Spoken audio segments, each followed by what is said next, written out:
Բարև ձեզ, սիրելի ավանցիներ ջան, այո, չէ մի անձրևը մեզ պետքա խանգարեր, ժողովուրդ ջան, ինչ եմ ուզում ձեզ ասել, վերջին օրերին լսում եք, որ մի մարդ Երևանում, Երևանից դուրս քայլում է, ատելություն է տարածում, վատ բառամթերք է օգտագործում, շատերը դրանից ջղայնանում եք, բայց եկեք բոլոր մեր այն հայրենակիցներին, ովքեր ինչ որ հույս այդ մարդու հետ կապում են, մի հատ վարժություն առաջարկեք, գոյություն ունի, չէ մի ստահակ, մի տականք, ով քնած մեր հայրենակցին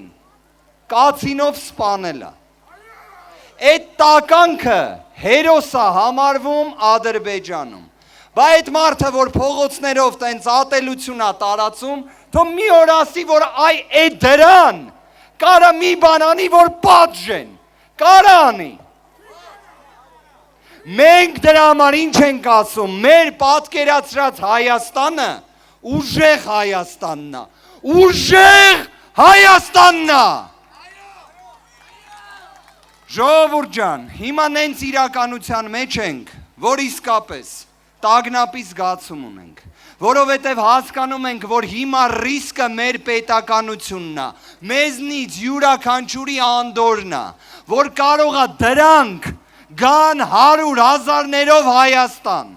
Դրա համար ինչ ենք ասում, հունիսի 7-ին գնում ենք ընտրության, որ դրանք չգան, գնում ենք ընտրության, որ փոփոխությունը գա, այո, ժողովուրդ ջան, մի հատ բան էլ էլի նայենք, այս անձրևին ավելի հետաքրքիր է դրանից խոսալը, ինչ են չէ ասում, բա այս պետքա խլենք, են պետքա վերցնենք և այլն, մի քանի տարի առաջ Ծաղկաձորում մի հատ հյուրանոց կար, այդ հյուրանոցը տենց արեցին, Ժորժ ջան, կարողա ձեզանից մեկին են տվե, մի հատ նայեմ, հա, բայց ոնց որ թղթով չեն տվե, ժողովուրդ ջան, կարողա այդ իրականում ուղղակի պարգևավճարի համար արվում, կարողա որ հերթական անգամ մի հատ գործուղման համար արվում, այ մենք ասում ենք, որ ժողովրդի բարեկեցությունը պետք է ապահովվի, դա էլ անելու է, ով, Սամվել Կարապետյանը, Սամվել վարչապետ, Սամվել վարչապետ, ժողովուրդ ջան, հունիսի 7-ին գնում ենք ընտրության, լինի անձրև, լինի ամպրոպ, լինի շատ արևոտ եղանակ, որ վստահ եմ կլինի, ու ընտրում ենք